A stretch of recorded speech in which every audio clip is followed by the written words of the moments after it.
Quando é que Deus volta atrás? Amós 7. Comentário de Mário Persona. O que nós pensaríamos de Amós se nós lêssemos apenas o último versículo desse capítulo 7 de Amós? Portanto, assim diz o Senhor: tua mulher se prostituirá na cidade, teus filhos e tuas filhas cairão à espada, a tua terra será repartida a cordel, tu morrerás na terra imunda, e Israel certamente será levado cativo para fora da sua terra. Se nós lêssemos só esse versículo, nós diríamos: puxa, esse Amós era rigoroso, né? Esse Amós era mau, ele batia muito forte nas suas profecias, não é? Mas o interessante é entendermos que Amós, ele está fora do padrão dos profetas do Antigo Testamento. O livro de Amós começa dizendo que ele vivia entre os pastores. E aqui nesse capítulo 7, ele fala que ele explica que ele não é nem pastor no sentido dos outros, ou melhor, não é nem profeta no sentido dos outros profetas, mas ele é um boiadeiro e um plantador de sicômoros. Então ele é um agricultor e ele é um boiadeiro, um vaqueiro. Ele entrou nessa situação aqui porque o Senhor revelou uma palavra para ele e ele foi obrigado a falar o que o Senhor revelasse para ele. Mas não que ele fizesse isso como os outros profetas faziam.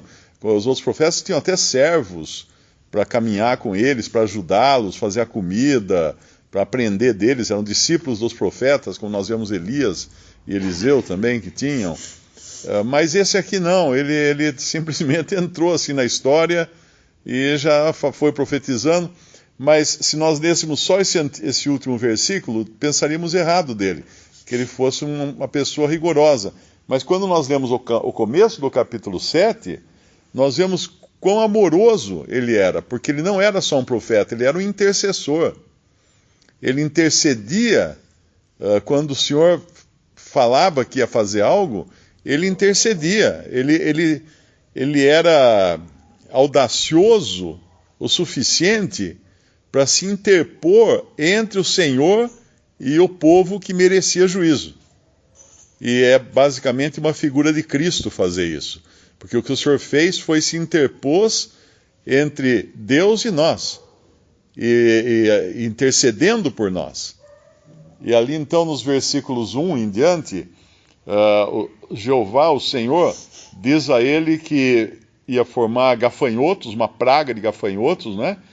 E viria então essa praga como um juízo. E aí ele no versículo 2 ele fala assim: e eu disse, Senhor Jeová, perdoa, como se levantará agora Jacó, pois ele é pequeno?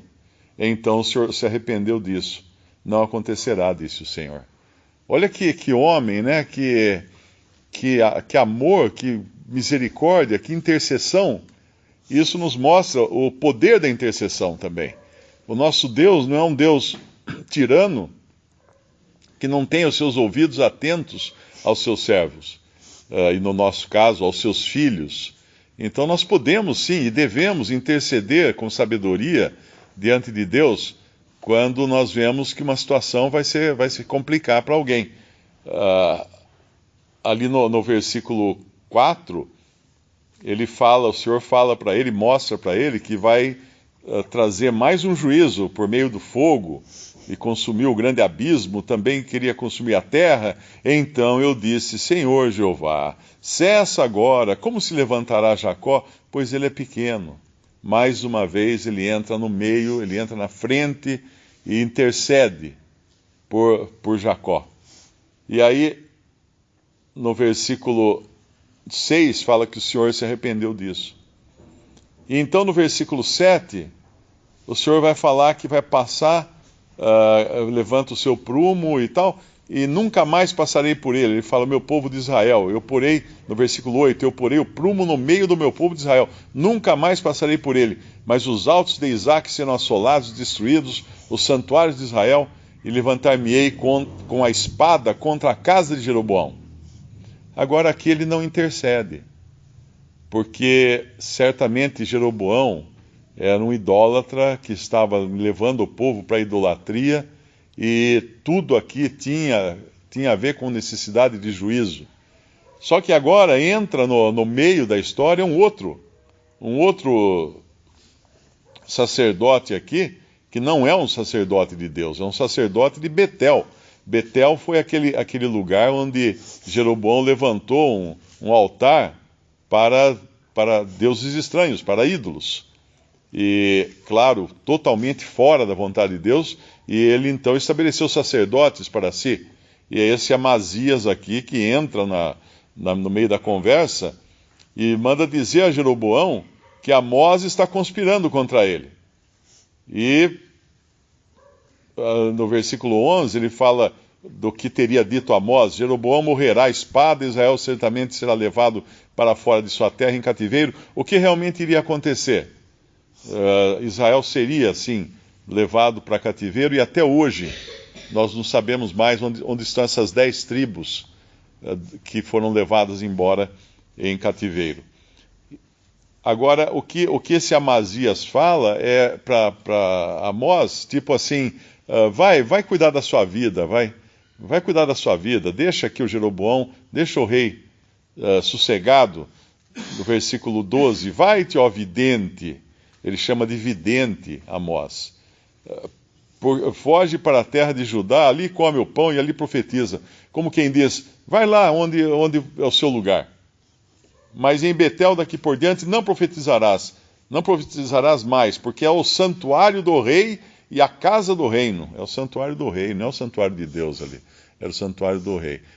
Nada tinha a ver com Deus naquelas coisas ali. Mas Amós, então, não mede palavras para deixar muito claro que agora esse juízo não era apenas para o povo do norte, essas tribos do norte. Ele vai falar especificamente no versículo 16: Ora, pois, ouve a palavra do Senhor, tu dizes, não profetizarás contra Israel, nem falarás contra a casa de Isaque. Portanto, assim diz o Senhor, tua mulher, Amazias, se prostituirá na cidade, teus filhos e tuas filhas cairão à espada, e a tua terra será repartida a cordel, tu morrerás na terra imunda, e Israel será certamente levado cativo para fora da sua terra. Visite Respondi.com.br. Visite também 3minutos.net.